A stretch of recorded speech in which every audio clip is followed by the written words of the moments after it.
Welcome to R J V young channel. ಇನ್ನೊಂದು ನಾನು ಇವತ್ತು ನಿಮಗೆ ತಿಂಡಿಯನ್ನು ತೋರ್ಸೋಕ್ಕೆ ಬಂದಿದ್ದೀನಿ. ಇವತ್ತು ನಾನು ಈರುಳ್ಳಿ ವಡೆ ಮಾಡೋಣ ಅಂತ. ಅದಕ್ಕೆ ನಾನು ಒಂದು ಕಪ್ಪಷ್ಟು ಚಿರೋಟಿ ರವೆ ತೊಗೊಂಡಿದ್ದೀನಿ. ಇದನ್ನು ಬೇಕಾದರೆ ಮದ್ದೂರು ವಡೆ ಅಂತಲೂ ನಾವು ಕರಿಬೋದು.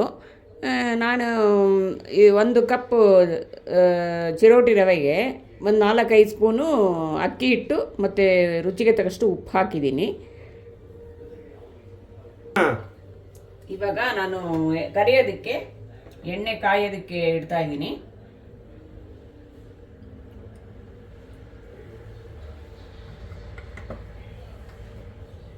ಈಗ ನಾನು ಇದಕ್ಕೆ ಹೆಚ್ಕೊಂಡಿರೋ ಈರುಳ್ಳಿನ ಹಾಕ್ತಾ ಇದ್ದೀನಿ ಕಲಿಸ್ಕೊಳ್ಳೋಕ್ಕೆ.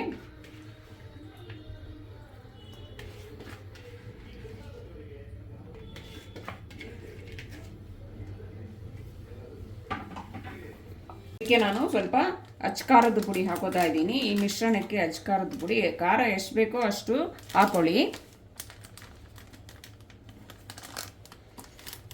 ಆಮೇಲೆ ಸ್ವಲ್ಪ ನೀವು ಕಾದ ಎಣ್ಣೆ ಕಾಯಕ್ಕೆ ಇಟ್ಟಿದ್ದೀನಲ್ಲ, ಅದರಲ್ಲಿ ಸ್ವಲ್ಪ ಎಣ್ಣೆನ ಕಲಿಸ್ಕೊಳ್ಳೋಕ್ಕೆ ನಾವು ಕಾದ ಎಣ್ಣೆನ ಹಾಕೋಬೇಕು.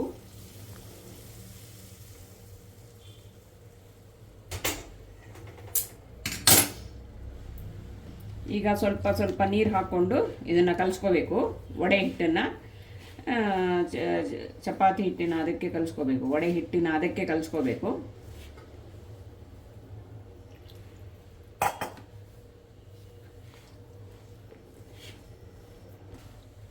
ಈಗ ನೋಡಿ ಸ್ವಲ್ಪನೇ ನೀರು ಬಿಟ್ಬಿಟ್ಟು, ಮೊದಲು ಸ್ವಲ್ಪ ಕಾದ ಎಣ್ಣೆನ ಬಿಟ್ಟೆ, ಈಗ ಸ್ವಲ್ಪ ನೀರನ್ನು ಹಾಕ್ಕೊಂಡು ಕಲಿಸ್ಕೊಂಡು ವಡೆ ಹಿಟ್ಟಿನ ಅದಕ್ಕೆ ಕಲಿಸ್ಕೋತಾ ಇದ್ದೀನಿ. ಈಗ ಈ ಹಿಟ್ಟನ್ನು ಹೀಗೆ ಕಲಿಸ್ಕೊಂಡಿದ್ದೀನಿ.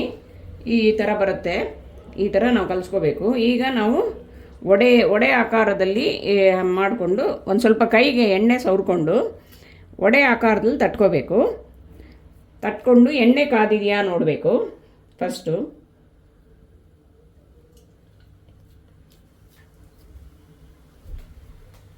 ಎಣ್ಣೆ ಕಾದಿದೆ. ಈಗ ನಾವು ಒಂದೊಂದೇ ವಡೆಯನ್ನು ಮಾಡಿ ಎಣ್ಣೆಯಲ್ಲಿ ಬಿಡಬೇಕು.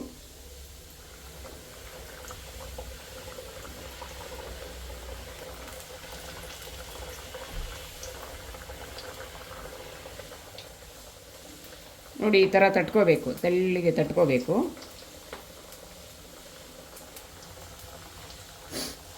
ಇದು ಮಾಡೋದೆಲ್ಲ ತುಂಬ ಈಸಿ.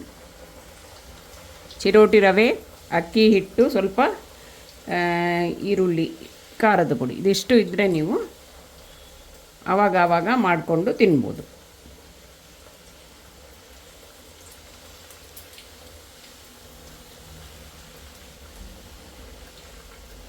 ಈ ಥರ ಇದನ್ನು ನಾವು ಎಣ್ಣೆಯಲ್ಲಿ ಕರಿಬೇಕು. ಇದು ಗಟ್ಟಿ ಆಗೋವರೆಗೂ ನಾವು ಈ ಥರ ಒಂದು ಕಡೆ ಆದಮೇಲೆ ಇನ್ನೊಂದು ಕಡೆ ಹೀಗೆ ತಿರುಗಿಸ್ಕೊಂಡು ಇನ್ನೂ ಒಂದು ಸ್ವಲ್ಪ ಕೆಂಪಗಾಗೋ ಥರ ಫ್ರೈ ಮಾಡಬೇಕು ಎಣ್ಣೆಯಲ್ಲಿ. ನೋಡಿ, ಈಗ ಮದ್ದು ರೆಡಿ ಈ ಥರ ಎಣ್ಣೆಯಲ್ಲಿ ಬೇಯ್ತಾ ಇದೆ. ಇನ್ನೂ ಸ್ವಲ್ಪ ಕೆಂಪಗಾಗಬೇಕು. ಕೆಂಪಗಾದ್ಮೇಲೆ ಇದಾಗಿದೆ ಅಂತ ಅರ್ಥ. ನೋಡಿ, ಈ ಥರ ಬರಬೇಕು, ಆವಾಗ ನಿಮಗೆ ಆಗಿದೆ ಅಂತ ಅರ್ಥ. ನೋಡಿ, ಇವಾಗ ಇದಾಗಿದೆ. ಇದನ್ನು ನಾನು ಎಣ್ಣೆನ ಇದರಲ್ಲಿ ಹಾಕ್ತಾ ಇದ್ದೀನಿ. ಆದಷ್ಟು ನೀವು ಚಿಕ್ಕ ಬರ್ನರ್ ಸ್ಟೌವಲ್ಲೇ ಇದನ್ನು ಮಾಡಿ, ದೊಡ್ಡ ಸ್ಟೌವಲ್ಲಿ ಮಾಡೋಕ್ಕೆ ಹೋಗಬೇಡಿ. ನೋಡಿ, ಈಗ ಮದ್ದು ರೆಡೆ ಈ ಥರ ಮುರಿದಾಗ ಗರ್ಗರಿ, ನೋಡಿ ಹಿಂಗೆ ಮುರಿದಾಗ ನಿಮಗೆ ಗೊತ್ತಾಗುತ್ತೆ ಗರ್ಗರಿಯಾಗಿದೆ ಅಂತ. ಸೊ ನೀವು ಒಮ್ಮೆ ನಿಮ್ಮ ಮನೆಯಲ್ಲಿ ಮಾಡಿ ಟೇಸ್ಟ್ ಮಾಡಿ ನೋಡಿ. ಇದು ನಾನು ಮಾಡಿರೋದು ಮದ್ದು ವಡೆ ಈಗ ರೆಡಿಯಾಗಿದೆ, ತಿನ್ನೋದಕ್ಕೆ ರೆಡಿಯಾಗಿದೆ. ಈ ವ್ಲಾಗ್ ನಿಮಗೆ ಇಷ್ಟ ಆಯಿತು ಅಂದರೆ please like, share and subscribe ಮಾಡಿ. ಇದೇ ಥರ ನಮ್ಮನ್ನು ಪ್ರೋತ್ಸಾಹಿಸ್ತಾ ಇರಿ. Thank you.